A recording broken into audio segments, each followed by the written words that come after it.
Jadi alhamdulillah pemerintah Kota Semarang di tahun 2020 mendapatkan alokasi untuk pembangunan Creative Hub. Salah satunya adalah di kawasan Kota Lama Semarang. Kita sebut kawasan karena Creative Hub yang dibangun ini tidak hanya di satu gedung, tetapi di dua gedung, yaitu di Gedung Galeri Industri Kreatif dan di Gedung Auditrap. Dua-duanya ini adalah milik pemerintah Kota Semarang yang kemudian dibangun atau direhab menjadi sebuah Creative Hub. Tentunya Creative Hub ini adalah untuk mewadahi subsektor ekonomi kreatif yang ada di Kota Semarang, di mana Kota Semarang merupakan salah satu dari 10 kota kreatif di Indonesia. Tujuannya adalah memberikan ruang dan juga kesempatan dari para pelaku ekonomi kreatif yang ada di Kota Semarang untuk berkolaborasi, untuk menampilkan karyanya, dan untuk bersama-sama melakukan aktivitas di Kota Semarang.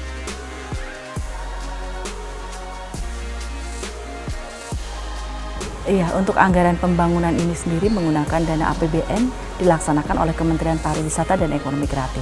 Sehingga Kota Semarang, dalam hal ini pemerintah Kota Semarang, hanya menerima saja hasil pembangunan yang dilaksanakan oleh Kementerian Pariwisata dan Ekonomi Kreatif. Iya, jadi pembangunannya memang kemarin dilaksanakan mulai dari bulan Oktober, November, dan berakhir di bulan Desember. Dan rencananya nanti akan kami mulai aktifkan di bulan Januari ini. Kami saat ini sedang dalam penyusunan untuk berita acara serah terima, kemudian administrasi lainnya termasuk juga kerjasamanya nanti dengan para komunitas.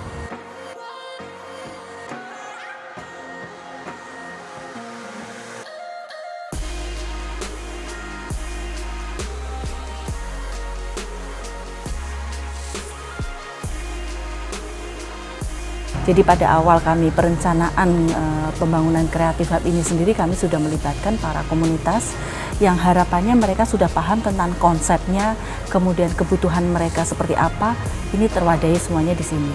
Sehingga pada saat perencanaan kita libatkan, kemudian kemarin juga kita sudah berdiskusi lagi untuk pemanfaatannya ke depan. Tentunya ini hanya sebuah wadah. Tetapi yang terpenting dari Creative Hub ini nanti adalah aktivitas yang akan dilakukan oleh para pelaku ekonomi kreatif di sini. Tidak hanya mereka secara parsial subsektor tertentu, tetapi kolaborasinya yang akan kita optimalkan di sini.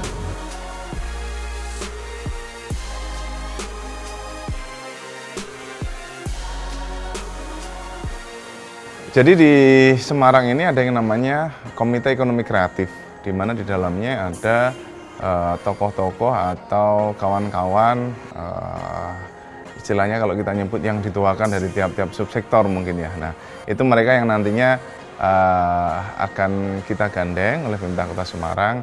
Mereka kita berikan waktu dan tanggung jawab untuk mengatur yang ada di sini seperti apa. Karena harapan kami sih pengelolanya tetap ada di tangan pemerintah, karena nantinya ketika gedung ini digunakan oleh kawan-kawan pasti akan muncul yang namanya biaya, entah biaya listrik, biaya operasional, dan lain sebagainya. Nah, kalau tetap dikelola pemerintah masih bisa ikut campur dalam urusan pengelolaan gedung ini. Nah, nantinya di tempat ini nggak hanya bisa digunakan untuk display, mungkin juga karena judulnya adalah makerspace, artinya ada kegiatan kawan-kawan ini proses memproduksi sesuatu dari circle mereka atau komunitas mereka, komunitas ekonomi kreatif itu. Harapan kami tidak hanya komunitas tertentu yang bisa memanfaatkan, tetapi seluruh komunitas yang terlibat di Kota Semarang bisa memanfaatkan. Sehingga nanti ada persyaratan, kemudian pengaturan jadwal yang saat ini sedang kami susun bersama, termasuk SOP untuk penggunaan gedung ini sendiri. Nanti akan ada sekretariat bersama, karena ini melibatkan OPD-OPD terkait, tidak hanya Dinas Kebudayaan dan Pariwisata saja, tetapi ada Dinas Perindustrian, kemudian Dinas Perdagangan, Dinas Kominfo, dan juga dinas yang lain.